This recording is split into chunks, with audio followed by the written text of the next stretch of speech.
Hi, this is Michael Rossi, producer, writer, and director of The Race Underground, and I wanted to talk a little bit about the craft of the film.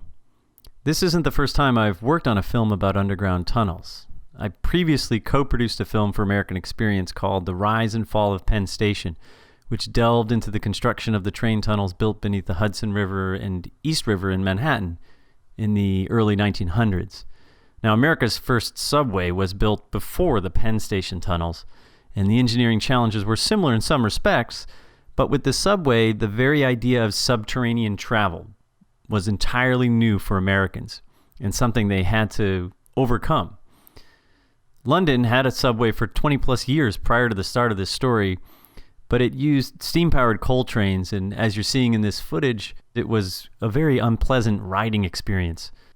These illustrations convey that idea. This is Doug Most, author of the book The Race Underground, which the film is based in part upon. And here we see some illustrations of the Crystal Palace exhibition, which was a celebration of electricity in 1882.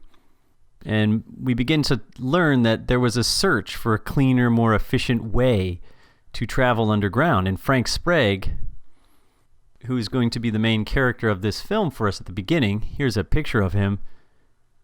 He is the one who tackles this problem, and he passionately believes that electricity is the answer. One of the creative challenges of the film was how to bring to life the mind of Frank Sprague, as well as the energy of the time. And I chose to animate sketches from Sprague's journal that he kept while at sea serving in the Navy. To me, it truly emblemizes his character.